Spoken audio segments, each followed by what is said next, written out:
Welcome to the new Camtasia Studio. We encourage you to watch and play with this Getting Started project video to learn some of the most important concepts of using the editor. If you want more in-depth tutorials that will walk you through the entire process of recording, editing, and sharing your videos, then please watch the Getting Started tutorials using this link under the Help menu. The editor is divided up into three main areas: the clip bin, the timeline, and the canvas. The canvas is where you see your video during playback and can move, resize, and reposition all media however you want. The timeline is where you assemble and edit your video. At the top of the timeline, tick marks represent time in terms of minutes and seconds. When building a video, you'll work in a horizontal manner, beginning from the left and moving sequentially through time toward the right. The tracks are layered on top of each other, so media you add on higher tracks is viewed on top of media on lower tracks in the canvas. For example, this callout is placed on top of the video track on the timeline, and therefore is on top of the screen video on the canvas. If I drag the video track on top of the callout on the timeline, the callout is now hidden behind the video on the canvas. Use the zoom slider to magnify the view of the timeline. This is very helpful when making precise cuts and selections, like removing ums in your audio. New media can be dragged and dropped on an existing track, or a new track is automatically created when media is dropped at this location at the top of the timeline. To change the position of a clip on the timeline, just drag it. To change the duration of a clip, drag the edges in either direction. An important part of the timeline is the playhead. To view your video, click play. Notice how the video and the timeline's playhead stay in sync. Click anywhere along the timeline and the playhead moves to that point. To remove a portion of your video, make a selection with the green in point and red out point. Then click the cut button. If you don't want media cut on a specific track, just click the lock icon. If you make a mistake while editing, press Ctrl-Z on the keyboard to undo, or choose Edit Undo. Double-click the playhead to deselect. Next, we'll look at the clip bin in the library. The clip bin holds recordings, audio files, images, and title slides being used in the project you're currently working on. The library stores video clips, intros, callouts, title slides, and other media assets you want to use from project to project. It is pre-populated with professional content you can use in your videos. You can download more media from our website by clicking this link. You'll find a lot more music, callouts, and animated titles to use in your projects, and it's all free.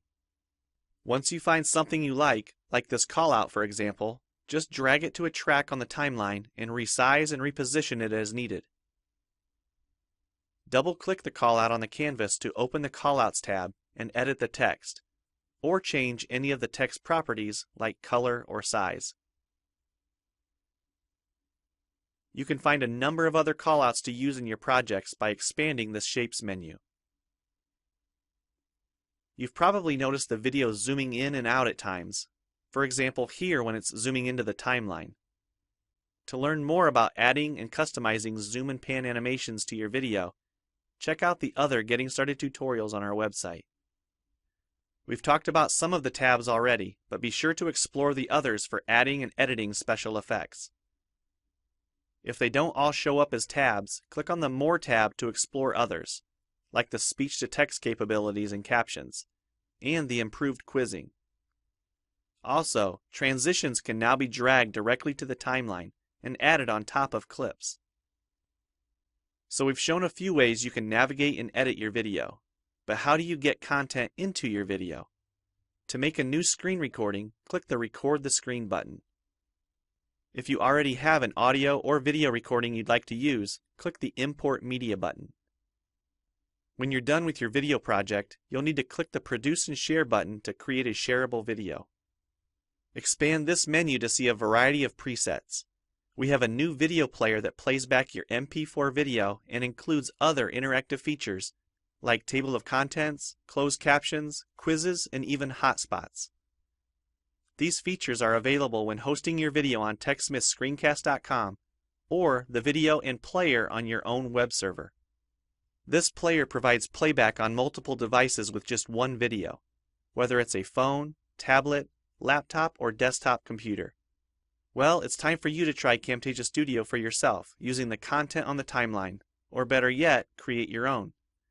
We have lots of free tutorials on our website, and I recommend you begin with the Getting Started series. Also, the help file inside Camtasia Studio tells you how to use each of the Camtasia Studio features and applications. One last thing, if you ever want to open this Getting Started project again to view or practice with, use this link here. Thanks for watching, and we hope you enjoy Camtasia Studio. Our project on modeling and restraining mobile virus propagation. The abstract, viruses and malwares can spread from computer networks into mobile networks with the rapid growth of smart cell phone users. In a mobile network, viruses and malwares can cause privacy data leakage, extra charges, and remote listening. Existing system. In the mobile network, viruses and malwares can cause privacy data leakage, extra charges, and remote listening. They can jam wireless servers by sending thousands of spam messages or track user positions through GPS.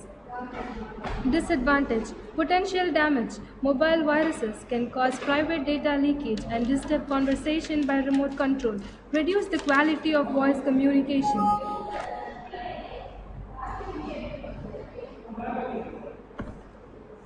Proposed system. We will investigate the hybrid viruses that propagate through both Bluetooth and SMS. We will extend our model to incorporate additional characteristics of human mobility and operations. Advantages. No virus, Bluetooth and SMS highly secure.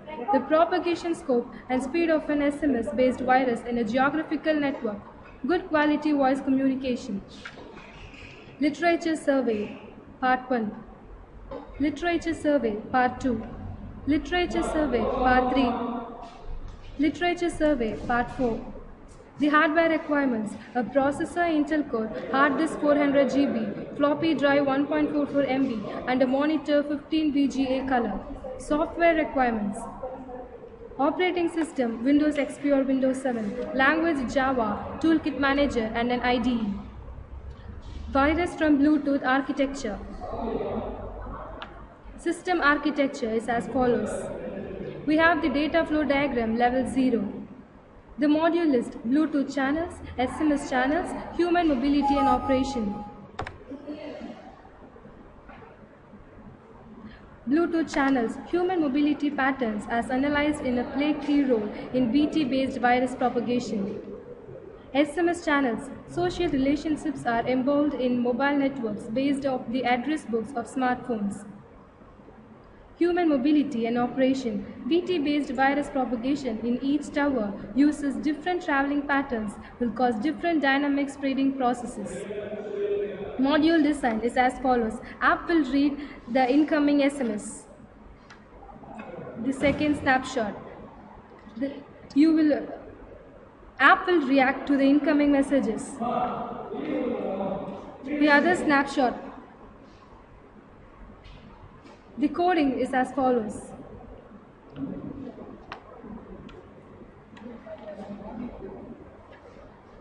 The references. Thank you.